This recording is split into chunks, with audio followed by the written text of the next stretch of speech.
respecte a la pregunta de per què hi ha pocs memorials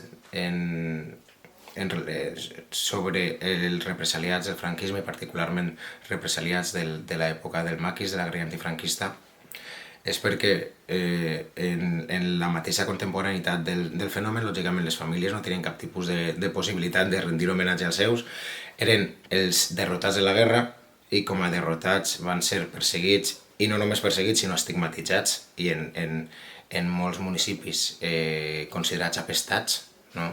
De manera més intensa en els municipis rurals, no? On tot el món se coneix i on no existeix l'anonimat.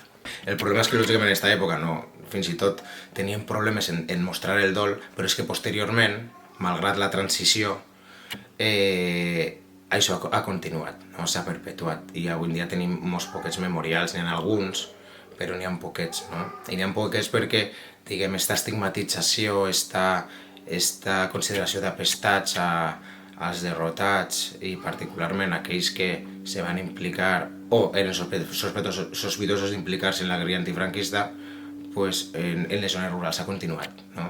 Ha continuat perquè no s'ha sabut normalitzar ni fins ara ni l'estudi del fenomen ni homenatjar, diguem, als derrotats o als lluitadors per les llibertats. A veure, la gran part que n'hi ha, bueno, memorials com a tal, sobretot el que te pots trobar és algun tipus de làpida de recordatori, no? Com per exemple els que se van fer al 2003, no sé si va ser el 2003 o el 2004, al 2003 als assassinats a la Molagarumba de Morella, que 4 eren de Benassal i una persona de les Coves, i se va posar una placa, diguem, per a recordar-los, no? Gràcies sobretot a la iniciativa de dos famílies. I a més d'ells tenien alguns altres. Jo destacaria sobretot un dels més recents que se va fer a la Pobla de Benifassà, no? On se va inaugurar una placa i a més hi una escultura en homenatge, diguem, a les víctimes de la dictadura franquista. Este de la Pobla va ser iniciativa d'una associació de veïns que organitza les jornades, diguem, bianuals sobre maquis, amb la participació també d'algunes famílies de represaliats. N'hi ha pocs memorials, no? Jo crec que si fem còmputs a nivell global de les víctimes i del record d'elles, pues trobem moltes més víctimes sense cap tipus de recordatori, ni làpida, ni memorial, que víctimes amb memorial. Sí que és veritat que el tema, per exemple, de la resistència armada contra Franco, de la guerrilla antifranquista, no està al mateix nivell que altres, diguem, temes, no? Contemporanis, per diferents motius, perquè ha estat un tema més difícil d'investigar, ha estat una època més recent, molt traumàtica en moltes zones, no? I també l'estament universitari no s'ha atrevit a donar el pas d'investigar-lo, no? Ha sigut com un tema marginal. Recordar, per exemple, totes les masies que van ser punts de suport, recordar, per exemple, masies que van haver casos de repressió, recordar cementeris on han estat enterrats en fosses guerrillers o persones sospitoses d'ajudar als guerrillers. És a dir, també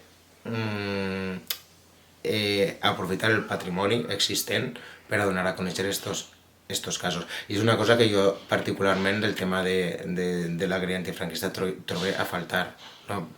I també trobo que no està a la mateixa altura, no?, que altres tipus de recuperació patrimonial que s'ha fet, no? Com per exemple recuperació de trinxeres, de la guerra, etc. I en el tema de la guerrilla antifranquista trobo a faltar, sense anar més just, també recuperar campaments. Això també és necessari fer, per exemple, al País Valencià, com s'ha fet a altres zones de l'Estat, com per exemple Galícia, fins i tot excavacions arqueològiques de campaments on van estar els guerrillers, que això al País Valencià no ha passat. És a dir, al País Valencià també l'únic campament, diguem, senyalitzat és el que està a la Pobla de Benifassà, però no ha estat ni excavat ni res.